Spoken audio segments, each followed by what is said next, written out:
On the first Friday of the month, mothers from across the city have gathered at the Baby Grow Club on Estcourt Road. Whilst their children make friends and play, the parents here have a chance to speak to like-minded parents who've had or are suffering with perinatal mental illness. Sarah is the group leader here and has first-hand experience of the condition. I didn't understand that what I was feeling wasn't normal. I sort of interpreted postnatal depression or postnatal illness or mental illness as feeling really low, feeling sad, feeling depressed. And I didn't feel any of that, but I was severely underweight, I was very anxious, I sort of isolated myself, I didn't want to engage with very many other people because I had a lot of anxieties after giving birth to my son. And that, I think, I never sought help for that because I didn't think I had a problem. I thought it was sort of on the range of normal. And so through these groups, what we're hoping is that women who struggle, and a lot of women do, and men, parents who struggle can find sort of a common ground with other people. PANDAS is funded by donations and fundraising and aims to help parents, both male and female, cope with issues affecting them after giving birth and in the early stages of raising a child. There is also a private Facebook group for parents to talk at any time if they need someone to speak to. This is sort of a more private environment for women, which I think helps some people who come to our meetings feel a little bit more secure in opening up about what they're feeling.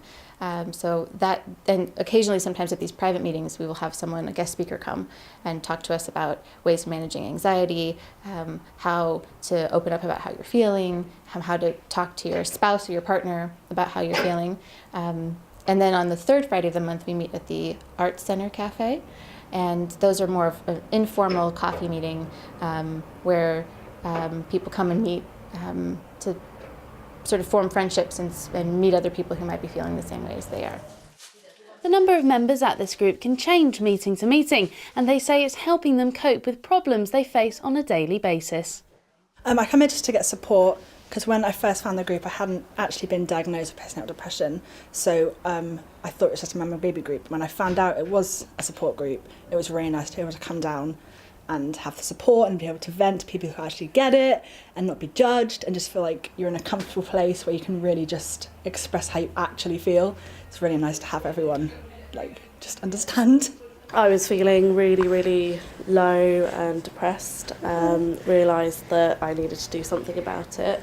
I messaged on the Facebook group first and they were all really lovely and supportive and encouraged me to see my GP, which I did.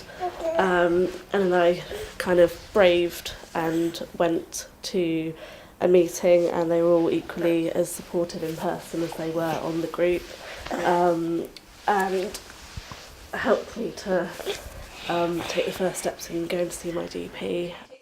According to government statistics published in 2017, perinatal mental health problems affect 10 to 20% of women during pregnancy and the first year after having a baby. As well as getting support for these issues, the group are also using it as a way to expand their social circle. It's helped me a lot. I am still struggling. I have good days and bad days, I think, like most people, but it really has helped, like I say, to put things into perspective, to get some advice of what route to take, where to go. If you come in and say, I really don't know how to deal with this, there's different ways of supporting that. So they can give you material to read or groups to suggest or people to see. So it really has helped me progress. Even though I'm not quite there, it's on the right way. It's been an important way of people within the community building relationships and friendships. I know that a lot of people who've come to the meetings have then continued to meet outside of the meetings, which is important for women and men who are experiencing postnatal illness, mental illness, because you want them, you want to build friendships and connections with the people around you, not to feel like you're isolated and alone. The group will next be meeting on the 20th of April at the Salisbury Arts Centre and say they'll always welcome new parents. Kara Digby, That's TV.